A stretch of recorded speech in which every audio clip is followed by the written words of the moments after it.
नमस्कार दोस्तों। आज हम सकट चौथ की व्रत कथा सुनेंगे। एक बार एक साहूकार और साहूकारनी थे। वे धर्म पुण्य को नहीं मानते थे। इसके कारण उनके कोई भी औलाद नहीं थी। एक दिन साहूकारनी पड़ोसी के घर गई। उस दिन सकट चौथ का दिन था। वह पड़ोसन सकट चौथ की पूजा कर रही थी और सभी को कहानी सुना रही थी। साहूकारनी ने पड़ोसन से पूछा, तुम यह क्या कर रही हो? तब पड़ोसन बोली, आज सकट चौथ का दिन है। हम सभी ने व्रत किया है, इसलिए सभी को सकट चौथ की व्रत कथा सुना रही हूँ। तब साहूकारनी ने बोला, चौथ का व्रत करने से क्या होता है?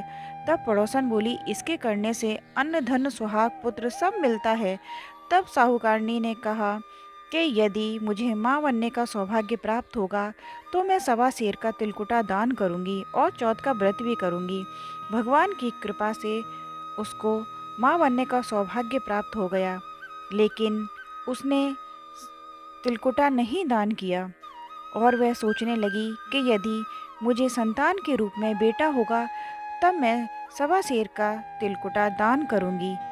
कुछ समय बाद उसके संतान के रूप में बेटा हुआ तो भी उसने तिलकुटा दान नहीं किया। अब वह सोचने लगी कि जब मेरे बेटे का विवाह हो जाएगा तब मैं सवा सेर का तिलकुटा दान करूंगी। कुछ वर्षों बाद उसके बेटे का विवाह भी तय हो गया, तब भी वह तिलकुटा दान करना भूल गई। इससे गणेश जी भगवान नाराज हो गए और जैसे ही बेटा फेरों में बैठा, चौथ देव ने उसको फेरों से उठाकर गांव के बाहर पीपल के पेड़ पर बिठा दिया। सभी वर खोजने लगे पर वो कहीं नहीं मिला।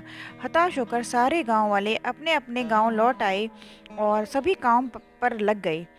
इधर जिस लड़की से साहूकारनी के लड़के का विवाह होने वाला था, वह अपनी सहेलियों के साथ गणगौर पूजने के लिए जंगल में दूब लेने गई। तभी रास्ते में पीपल के पेड़ से आवाज़ आई, ओ मेरी अर्धव्याई।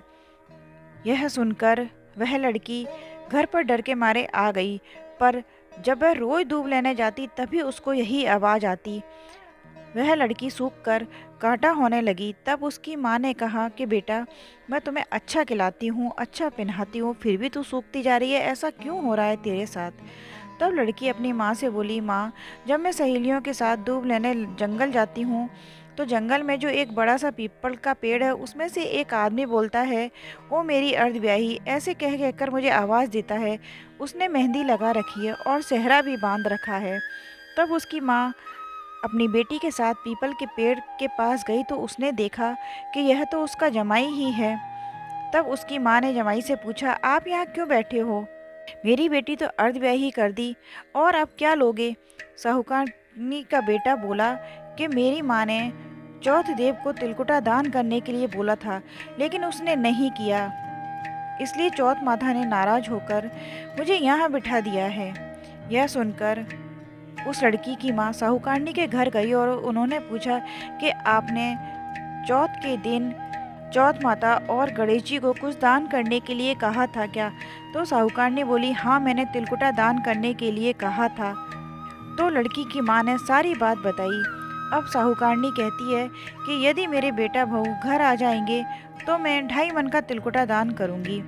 इससे श्री गणेश जी भगवान और चौथ माता प्रसन्न हो गए। उन्होंने बेटे को वापस फेरों में लाकर बिठा दिया।